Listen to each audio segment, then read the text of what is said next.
what's up everybody, and welcome to the first episode of That Shit Is Groovy.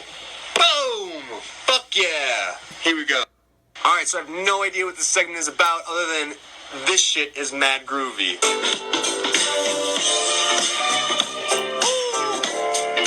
So, the groove is all about the stuff in between the things.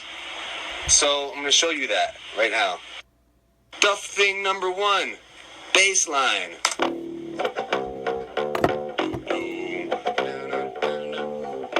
Yep. Alright, stuff thing number two, the keys. Simple enough. Thing number three, the background guitar sound. Groovy. Stuff thing number four, the rhythm guitar.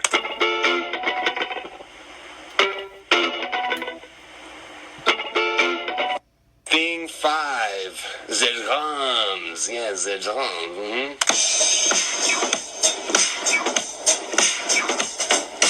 Thing, synth sounds. And, okay, cool, let's throw them all together.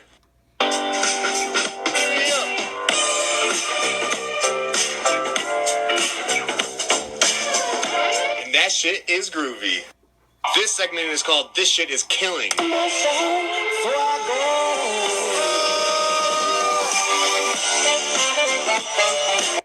This next segment is called I have to go back to work because I have so much shit to do right now. This segment is called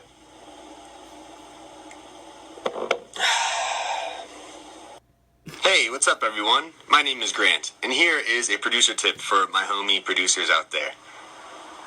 If you have slamming drums and loud noises and want to have an organic bass sound but not have it suck, use a pick. And remember, roll off those lows and throw in a real sub bass, you dingus. And remember again, if you have a kick that has any sub quality to it, you might want to sidechain compress the fuck out of that against the subtone. And remember again, there's more than one way to skin a cat. Check out Volume Shaper 4 instead of sidechain compression. Hi. So we're going to extend this a little bit because I get a shit ton of questions about drums and bass and how to balance everything. So here we go.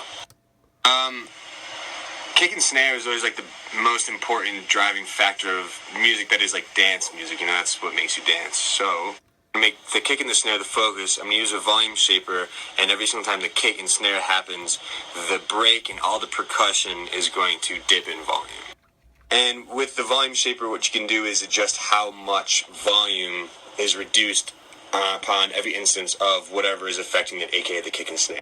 Me personally, I want the kick and snare to pop out so much that I'm going to have the sub bass, the break, all the instruments essentially except for the highs cut out almost to zero volume.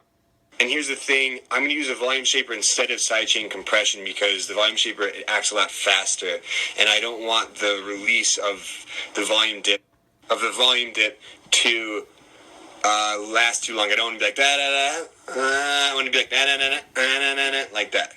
There's tutorials and a ton of things online of how to set up either sidechain compression or the volume shaper, so check that out because this is only so short videos.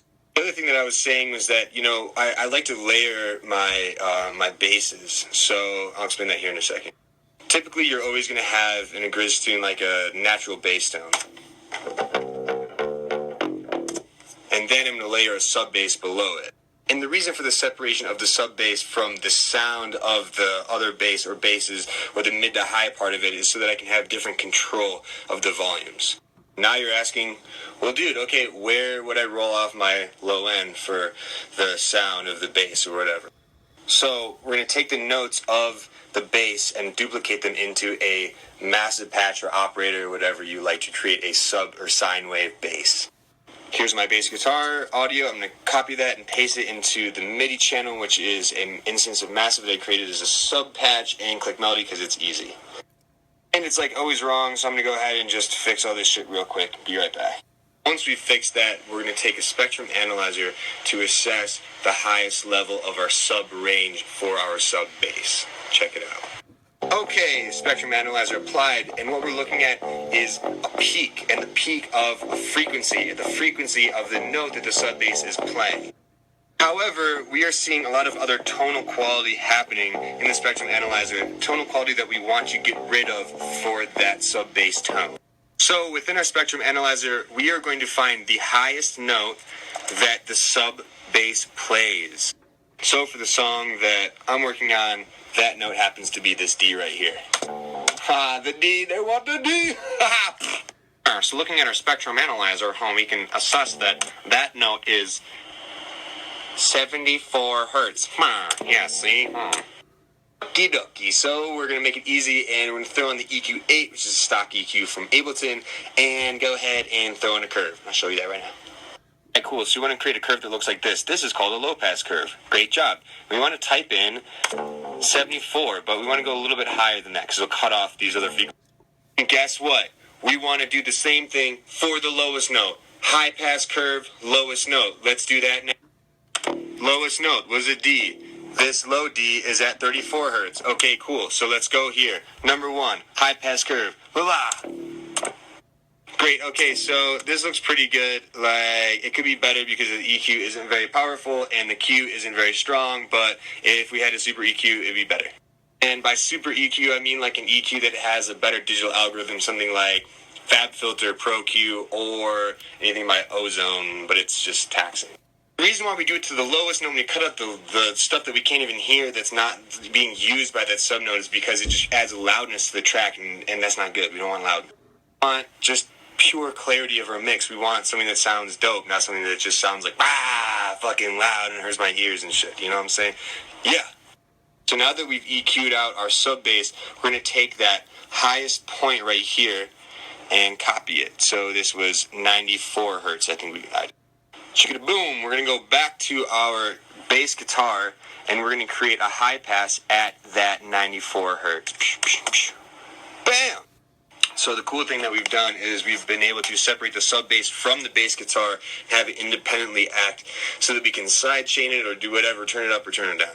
And also what we can do then from there on out is like add effects or add whatever we want to the bass guitar tone to change the tone and not the sub bass quality.